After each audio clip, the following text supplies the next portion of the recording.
नमस्कार, मैं सिरांधा आप सभी दर्शकों का अन्नदाता कार्यक्रम में स्वागत करती हूं। किसान हमारे देश के अन्नदाता हैं और वही हमारे देश के भाग्य विधाता हैं। ऐसे ही भारतीय किसानों को खेती बाड़ी से जुड़ी हुई बहुत सी नई लाभकारी जानकारियां देने के लिए हर रोज सुबह हम आपके साथ आते हैं। तो चलिए कार्यक्रम शुरू करने से पहले देखते हैं क्या है आज के अन्नदाता में। हमारे प्रदेश में आंवले के बाग सभी स्थानों पर देखे जा सकते हैं और जिन बागवान भाइयों ने इसके बाग लगा रखे हैं वह फलन की अवस्था पर है। लेकिन इस समय मौसम में हो रहे बदलाव के कारण बागों में कई तरह के कीटों का प्रकोप देखने में आ रहा है। तो आंवला के बागों को इन कीटों से बचाने के लिए कौन कौन से उपायों को अपनाएं, इसकी जानकारी लेते हैं डॉक्टर जेसी गुप्ता से। किसान भाइयों, आंवले से अच्छी पैदावार लेने के लिए उसमें कीट नियंत्रण करना बहुत ही आवश्यक है। किसान भाइयों, आंवला में 4-5 प्रकार के कीट आते हैं जो आंवले की फसल को बहुत अधिक हानि पहुंचाते हैं। किसान भाइयों, आंवला के बाग को गोलमिच कीट द्वारा अत्यधिक नुकसान पहुंचाया जाता है, इसलिए आप समय रहते इस कीट की पहचान करके नियंत्रण किस प्रकार से करें, इसकी जानकारी कुछ इस प्रकार से है। अभी बरसात का मौसम चल रहा है और इस मौसम में आंवले की जो शाखाएं हैं, शाखाओं के आखिरी सिरे पे आपने देखा होगा कि इसमें गोल गोल छोटी छोटी गांठ जैसी आकृति बन जाती हैं, जिसे हम तना पिट्टिका कहते हैं। इसमें एक कीड़ा होता है, काले रंग की गिडार होती है, इसको आप फोड़ के देखें। किसान भाइयों, ये गिडार अंदर घुस करके शाखा की आगे से बढ़वार रोक देती है, वहाँ एक गुच्छा सा बना देती है और आंवले की फसल को बहुत अधिक हानि होती है। किसान भाइयों, इस तरह की अगर तना पिट्टिकाएँ आपको आंवले की फसल में दिखाई दे रही हैं, आंवले के पेड़ों में दिखाई दे रही हैं, तो आप वहाँ से सेकेटियर के सहायता से वहाँ से गांठ के नीचे से इसको चारों तरफ से काट दीजिए, कट कर दीजिए। ऐसी सारी गांठों को आप सारे पेड़ों में से निकाल दीजिए और इसके बाद वहाँ पर वोल्डो पेस्ट का एक सॉल्यूशन घोल तैयार कर लीजिए और ये वोल्डो जो पेस्ट है वहाँ जहाँ आपने सेकेटरी से काटा है वहाँ उस शाखा पर इसको लगा दीजिए। और इसके बाद में डाइमेथोएट नाम की जो दवा है, डाइमेथोएट दवा 2 मिलीलीटर दवा प्रति लीटर पानी के हिसाब से घोल बना करके पूरे आंवले के पौधे पर इसका छिड़काव कर दीजिए। किसान भाइयों, आंवला के बाग को बिहार रोमिल इल्ली तथा माहू कीट द्वारा भी बहुत अधिक नुकसान पहुंचता है, इसलिए आप समय पर इन कीटों की पहचान करके नियंत्रण किस तरह से करें, आइए जानते हैं। बिहार हेयरी कैटरपिलर एक जो है रोएदार एक इल्ली, एक गिडार हरे भूरे रंग की आंवले की पौधों पर आ जाएगी और ये इल्ली जो है पत्तियों को और उसके फूलों को खा करके काफ़ी नुकसान पहुंचाएगी, जिससे भी हमें हमारी फसल को बहुत अधिक हानि होगी। डाइमेथोएट नाम की जो दवा है, डाइमेथोएट दवा 2 मिलीलीटर दवा प्रति लीटर पानी के हिसाब से घोल बना करके पूरे आंवले के पौधे पर इसका छिड़काव कर दीजिए। तो ये दवा के छिड़काव से इस कीट का नियंत्रण भी आसानी से हो जाएगा। जैसे कि उसमें अभी एफिड, जिसे माहू कहते हैं, उसका प्रकोप हो जाएगा। काले रंग के भूरे भूरे रंग के जो है माहू के छोटे छोटे जो निम्फ हैं, कीट हैं, इस टहनियों पर और आगे के जो कोमल भाग हैं वहाँ जो है बैठना शुरू करेंगे और उसका रस पीना शुरू करेंगे और हमारी जो शाखाएँ हैं, पत्तियाँ हैं, उनको बहुत ज़्यादा नुकसान पहुँचाएंगे। डाइमेथोएट दवा 2 मिलीलीटर दवा प्रति लीटर पानी के हिसाब से घोल बना करके आंवले के पौधे पर इसका छिड़काव कर दीजिए। तो किसान भाइयों, ये जो दवा है डाइमेथोएट, ये हमारे तीनों प्रकार के जो कीट हैं उनको जो है नियंत्रित करेगी और जो है उनको नियंत्रण करके इन कीटों से हमारी जो आंवले की फसल है, जो पौधे हैं, उनको बचाएगी और हमें अधिक से अधिक उपज प्राप्त। ब्रेक के बाद आप सभी दर्शकों का अन्नदाता में एक बार फिर से स्वागत है। चलिए अब रुख करते हैं अगली कड़ी की ओर। प्रदेश के जिन किसानों ने धान की रोपाई समय से कर दी थी, उनकी फसल अभी बढ़वार की अवस्था में है। ऐसे में फसल की बढ़वार सही तरीके से होती रहे और फसल में किसी प्रकार की कीट व्याधियां न लगे, इसके लिए फसल की देखरेख सही तरीके से करने की जरूरत है, जिसके बारे में जानकारी के लिए आइए मिलते हैं। आज आपके सामने जो धान की फसल है उसमें किस प्रकार से खाद और उर्वरकों का प्रयोग करें, सिंचाई किस प्रकार से करें और कीट और रोगों का नियंत्रण किस प्रकार से करें, इसके बारे में जानकारी दे रही हूँ। खरीफ मौसम में खरपतवारों का शुरुआत से ही अधिक प्रकोप होता है। खरपतवार फसलों के साथ साथ प्रकाश, मृदा जल, पोषक तत्वों तथा वायु के लिए प्रतिस्पर्धा कर उसकी उपज में भारी कमी करते हैं। फसलों को हानि पहुंचाने वाले व्याधियों जैसे कीट, रोग, सूत्रकृमि की अपेक्षा खरपतवारों द्वारा फसलों को सर्वाधिक हानि होती है। किसान भाई, अब हम चर्चा करेंगे कि धान की फसल के में लगने वाले प्रमुख खरपतवार और उनके नियंत्रण के बारे में। तो कुछ खरपतवार नाशी तो हम बुआई से पहले का उपयोग करते हैं और जैसे अभी 25-30 दिन की फसल पे, 35 दिन की फसल पे कुछ खरपतवार नाशी का हम प्रयोग कर सकते हैं। जैसे कि एक 2,4-D नाम की दवा आती है, ये चौड़ी पत्ती वाले खरपतवार के लिए प्रयोग करते हैं। ये हमारे 25 से 30 दिन की फसल बुआई से या रोपाई के बाद देख लेंगे, अगर इतने दिन की फसल है तो इसका प्रयोग कर सकते हैं। इसकी 1000 ml मात्रा प्रति लीटर के हिसाब से, प्रति 1000 ml मात्रा प्रति हेक्टेयर के हिसाब से किसान भाई उपयोग कर सकते हैं। अगर हमारी फसल में घास खुल के मतलब सकरी पत्ती वाले खरपतवार दिख रहे हैं तो इसके लिए एक आती है फिनोक्साक्रॉप पी इथाइल। इसकी 500 ml मात्रा प्रति हेक्टेयर के हिसाब से उपयोग करते हैं, जो कि हमारी बुआई से रोपाई के बाद हमारी फसल करीब 25-35 दिन की हो रही हो, उसके अंदर की फसल हो, तो इस खरपतवार नाशी का हम प्रयोग कर सकते हैं। अगर किसान भाई अगर देखें कि हमारे खेत में खरपतवार कम है, ज़्यादा नहीं है, तो किसान भाई अपने हाथ से भी निदाई गुड़ाई करके या डोरा कुल्पा चला के खरपतवार नाशी का भी नियंत्रण कर सकते हैं। जो नत्रजन है, स्फूर है, पोटास है, वो किसान भाइयों ने शुरुआती अवस्था में डाल दिए होंगे। तो किसान भाई इस समय हमें नत्रजन देना आवश्यक होता है। तो कन से निकलते समय जो हमारी फसल है करीब 35 से 40 दिन की हो रही होगी, तो उसमें 25% नत्रजन का उपयोग करें खड़ी फसल में। और एक गभोट के आरंभ काल में जो 50 से 60 दिन की फसल होती है करीब हमारी, तो उस समय भी हमें 25% नत्रजन का उपयोग करें। बारिश हो रही है, भूमि में पानी की समुचित दिख रहा है, पानी कमी नहीं दिख रही है, तो सिंचाई की आवश्यकता नहीं है।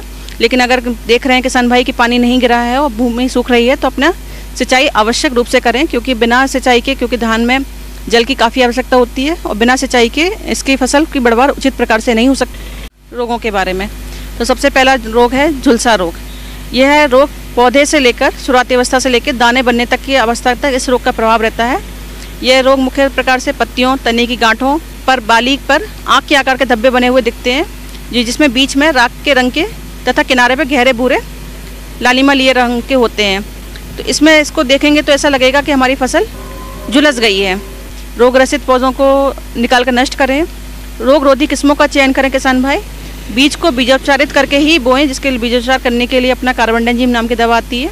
इसकी 1.5 से 2 ग्राम मात्रा प्रति लीटर के हिसाब से घोल बनाकर बीजोपचार करके ही बुआई करें। और अगर खड़ी फसल में हमारा रोग दिख रहा है तो इसके लिए मैंकोजेब 2.5 से 3 ग्राम मात्रा प्रति लीटर के हिसाब से घोल बनाकर भी स्प्रे कर सकते हैं। किसान भाई, अब हम चर्चा करेंगे धान की फसल में लगने वाले प्रमुख कीटों के बारे में। तो सबसे पहले हम चर्चा करेंगे पत्ती लपेटक कीट। ये कीट एक हरे रंग की इल्ली होती है जो पत्ती के दोनों सिरों से अपने आप को अंदर की तरफ लपेट लेती है, तो इससे हमारी जो पत्ती है वो मुड़ जाती है। तो इस कीट का अगर हम फसल देख रहे हैं कि हमारी पत्तियाँ मुड़ रही हैं, तो इस तरह का कीट का हमारी फसल में प्रकोप है। तो किसान भाई इस कीट के नियंत्रण के लिए, इस इल्ली के नियंत्रण के लिए क्विनोलफॉस नाम की दवा आती है, उसके लिए मात्रा 2 से 2.5 ग्राम मात्रा प्रति लीटर के हिसाब से स्प्रे करें, तो ये पत्ती लपेटक कीट से अपनी फसल को बचा सकते हैं। बरसात के समय तना छेदक कीट धान की फसल में लग जाते हैं। तना छेदक कीट की सुड़ियां काफी हानिकारक होती है। यह हल्के पीले शरीर वाली तथा नारंगी पीले सिर की होती है। मादा सुड़े के पंख पीले होते हैं। यह पौधे की गोफ में प्रवेश कर जाती है, जिससे पौधे की बढ़वार रुक जाती है। कीट पौधे के गोफ के तने को काट देती है, जिससे गोफ सूख जाता है और बालियों का रंग सफेद पड़ने लगता है। अगर 5% प्रति वर्ग मीटर से अधिक गोफ मृत होने पर रसायनों का प्रयोग करना चाहिए। तना छेदक की रोकथाम के लिए कार्बोफुरान 3G 20 किलोग्राम प्रति हेक्टेयर की दर से छिड़काव करें। तो किसान भाई इस तरह से अपनी फसल में जो प्रमुख रोग और कीट हैं उनका नियंत्रण कर सकते हैं और अधिक उपज ले सकते हैं। किसान भाइयों, आज हम आपको मिलवाने जा रहे हैं हिमाचल प्रदेश के जिला सोलन के मही पंचायत की उन आत्मनिर्भर महिलाओं से जो कुछ समय निकालकर चीड़ की पत्तियों से विभिन्न तरह के घरेलू उत्पाद बनाकर और फिर उन वस्तुओं को बेचकर अपनी आमदनी को बढ़ा रही हैं। तो आइए मिलते हैं उन्हीं से। तो हमारे ग्रुप बने हुए जो है वो काफ़ी टाइम हो चुका है, 4 साल लगभग। तो 4 साल से जो है हम ग्रुपों में जुड़े हुए हैं, लेकिन 3 साल से जो है वो टूरिज़्म डिपार्टमेंट ने जब से हमारी जो ये पंचायत है अडॉप्ट की, उसके बाद इन्होंने हमें ट्रेनिंग दी पायनियर की, और कमाई हमारी अच्छी हुई। मतलब लगभग 7-8 लाख अब तक हम कमा चुके हैं। लॉकडाउन के दौरान भी सभी घरों के अंदर बैठे थे, लेकिन जो हमारी मही पंचायत की लेडीज़ थी वो घरों में बैठ के भी अपने ये प्रोडक्ट्स तैयार कर रही थी। इसमें से कई लेडीज़ तो ऐसे जिन्होंने लॉकडाउन के दौरान 30-30 हज़ार का प्रोडक्ट तैयार किया और बेचा भी उसके बाद। ग्रामीण क्षेत्रों में जो महिलाएं चूल्हे चौके तक सीमित थी, वह आज परिवार के लिए आय का साधन बनी हैं। इन महिलाओं को आगे लाने का कार्य पर्यटन विभाग कर रहा है। दरअसल हिमाचल प्रदेश सरकार के पर्यटन विभाग की ओर से फन डीड एक प्रोजेक्ट के तहत इन महिलाओं को ट्रेनिंग मुहैया करवाई गई है, जिसमें महिलाओं को चीड़ के पत्तों से विभिन्न प्रकार की वस्तुओं को बनाना सिखाया जाता है। आज जो हम ये चील की पत्तियों के प्रोडक्ट बना रहे हैं, ये सभी हमारे 10 ग्रुप है। 10 ग्रुप में हर लेडीज़ ये काम कर रही है। और इसके अलावा ये लेडीज़ फ्रूट बास्केट, चिल्लर बॉक्स, चपाती बॉक्स, फ्रूट ट्रे मतलब इत्यादि बहुत सारे काम इसमें कर रही है। सर, जैसे कि हम चपाती बॉक्स बनाते हैं, चपाती बॉक्स बनाने में हमें काफ़ी टाइम लग जाता है। अगर तो हम सुबह से शाम बैठे तो समझो आपकी मतलब 3 दिन में हमारा चपाती बॉक्स तैयार हो जाता है। पर इसके अलावा हम घरों के काम के अलावा थोड़ा थोड़ा टाइम निकालते हैं, फिर हम चपाती बॉक्स बनाते हैं। चिल्लर बॉक्स जैसे उसमें भी अगर 1-2 घंटे हम लगातार बैठे तो चिल्लर बॉक्स तैयार हो जाता है। और जैसे हम जितनी बड़ी चीज़ बनाएंगे उसमें थोड़ा ज़्यादा टाइम लगेगा, जैसे छोटी चीज़ बनाएंगे तो उसमें कम टाइम लगेगा। और अब हमने मतलब जैसे चील की पत्तियां हैं, हम उसमें कलर भी करते हैं, कलर वाले भी बनाते हैं। ये होली में जो रंग अच्छा यूज़ होता है उसको हम रंग बाज़ार से लाते हैं, फिर उसको जो चील की पत्तियां होते हैं उसको भी उसमें डालते हैं, फिर उसमें नमक, ग्रीसलिन और फिर उसको गैस पे उबाल के फिर उसको धूप में सुखाते हैं। उसके बाद फिर उसका यूज़ किया जाता है। और जैसे कि हम सभी लेडीज़ें ये थोड़ा अपने घरों के काम के अलावा ये छोटी छोटी चीज़ें बनाते हैं, तो एक लेडीज़ अपनी 30-40 हज़ार कमा चुके हैं, क्योंकि घर के कामों के अलावा ही हम ये थोड़ा थोड़ा टाइम निकालते हैं। पर जो हमारी ट्रेनर है उन्होंने 3 लाख तक की अपनी सेविंग कर ली है। आज ये महिलाएं स्वयं सहायता समूह बनाकर अपने घरों और खेती बाड़ी के कार्य करने के साथ साथ कुछ समय निकालकर चीड़ की पत्तियों को इकट्ठा कर विभिन्न तरह के घरेलू उत्पाद बना रही हैं, जिन्हें बेचकर अपनी आमदनी को बढ़ा रही हैं। सर, जो हमारा काम करने का तरीका हो वो इस तरह से, हम कभी ग्रुपों में आके ये काम नहीं करते। सभी महिलाएं जो है वो अपने घरों में काम करती है, लेकिन एक 17 तारीख हमारी फिक्स डेट होती है जिस दिन हम यहाँ पे पंचायत में इकट्ठे होते हैं और अपने प्रोडक्ट्स की बात भी करते हैं, अपनी सेविंग भी इकट्ठी करते हैं। तो जिसमें कोई कमी या कोई सीखना चाहता कुछ नया स्टिच, भाई मैंने ये बनाया और देखो आप किस तरह से बनाया, तो आप लोग वो सीख सकते हैं। ब्रेक के बाद एक बार फिर से आप सभी दर्शकों का अन्नदाता कार्यक्रम में स्वागत है। बढ़ते हैं अगली प्रस्तुति की ओर। मौसम के अनुसार प्रबंधनों पर ही टिकी है आपकी खेती बाड़ी, इसलिए मौसम पूर्वानुमान और उस पर आधारित साप्ताहिक कृषि सलाह इस प्रकार है।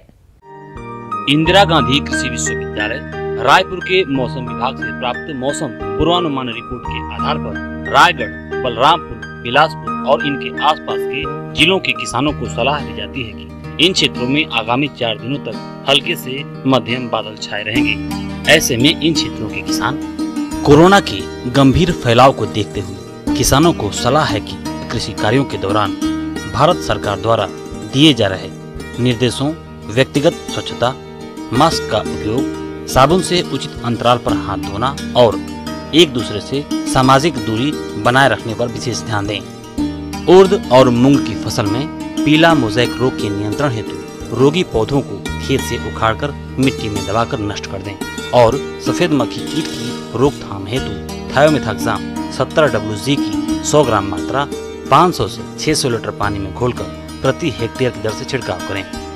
धान की फसल में खैरा रोग के नियंत्रण हेतु जिंक सल्फेट 5 किलोग्राम और 2.5 किलोग्राम बुझा हुआ चूना 500 से 600 लीटर पानी में घोल बनाकर प्रति हेक्टेयर की दर से छिड़काव करें। इस समय मक्का की फसल में तना छेदक कीट की संभावना हो सकती है, अतः दिखाई देने पर इसके नियंत्रण हेतु फोरेट टेनजिक दवा की 10 किलोग्राम मात्रा प्रति हेक्टेयर की दर से रेत या बालू में मिलाकर भुरकाव करें। खरीफ प्याज, बैंगन, टमाटर, मिर्च की नर्सरी लगाएं। खेत में बतर आने के बाद पौधों की रोपाई करें। संभावित मौसम पूर्वानुमान को देखते हुए इस समय बैंगन, टमाटर और भिंडी में रस चूसक कीट की संभावना हो सकती है। अतः दिखाई देने पर इनके नियंत्रण हेतु इमिडाक्लोप्रिड की 1 मिलीलीटर मात्रा 3 लीटर पानी की दर से घोलकर छिड़काव करें। इस समय मिर्च और टमाटर में चुर्रा मुर्रा रोग की संभावना हो सकती है। अतः दिखाई देने पर इनके नियंत्रण हेतु इमिडाक्लोप्रिड 17.8 SL की 170 मिलीलीटर मात्रा 500 से 600 लीटर पानी में घोल बनाकर प्रति हेक्टेयर की दर से मौसम साफ होने पर छिड़काव करें।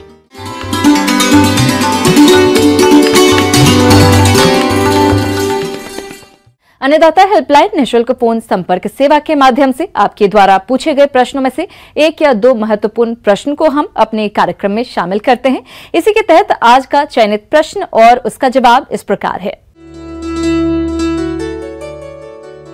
आज की निःशुल्क अन्नदाता हेल्पलाइन में जिस प्रश्न को कार्यक्रम में शामिल किया गया है उसे पूछा है गांव कोसमी, जिला छिंदवाड़ा के किसान रुपेश कुमार ने। आप मक्का की फसल में लगने वाले कीटों के नियंत्रण के बारे में जानकारी चाहते हैं तो रुपेश कुमार जी, इस बारे में जानकारी के लिए देखिए कार्यक्रम की ये प्रस्तुति।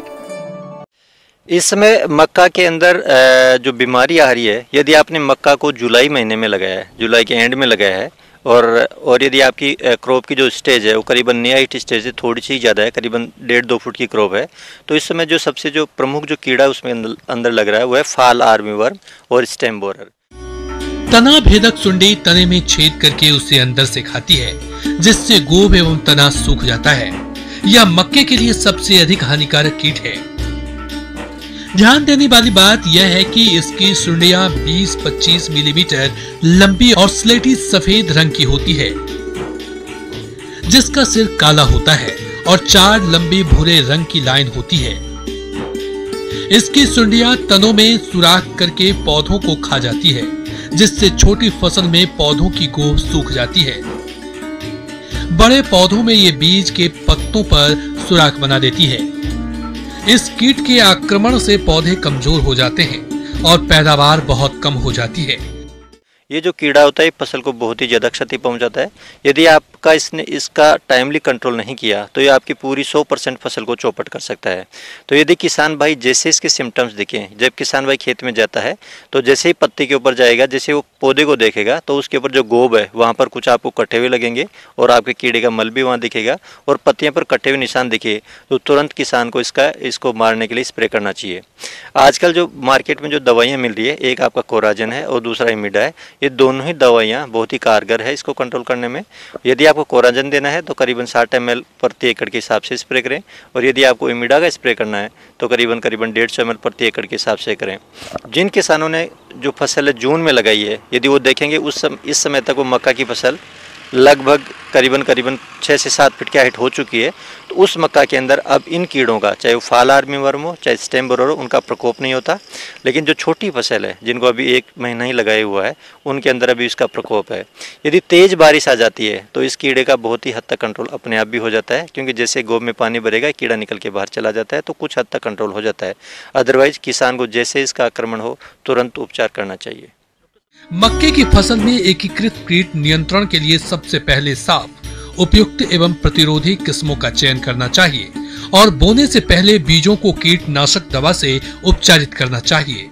खाद तथा अन्य तत्वों की मात्रा का प्रयोग मिट्टी परीक्षण के आधार पर करें।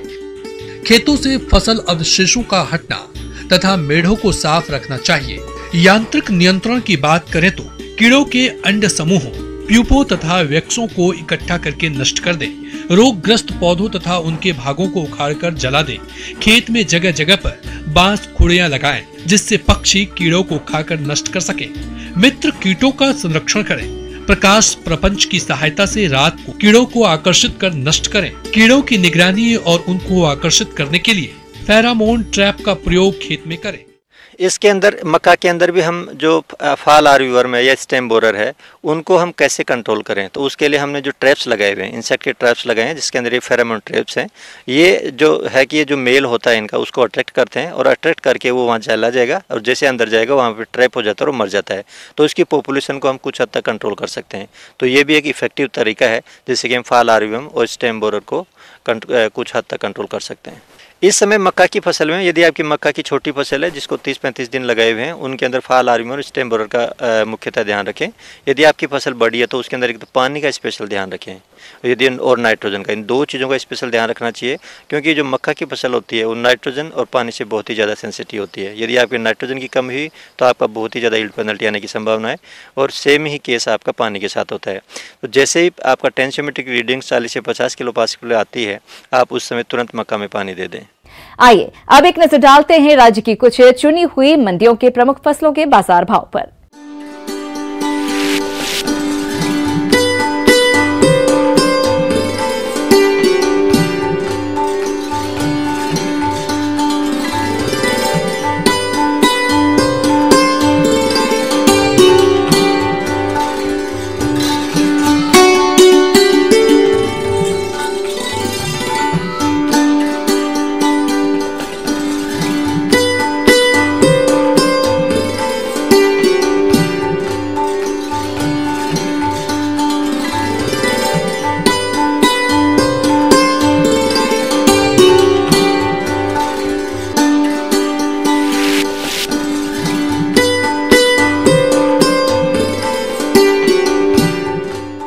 किसान भाइयों, अन्नदाता आपकी सेवा के लिए संकल्परत है। कृषि संबंधित समस्या एवं सुझावों के लिए आप हमें इस पते पर संपर्क कर सकते हैं।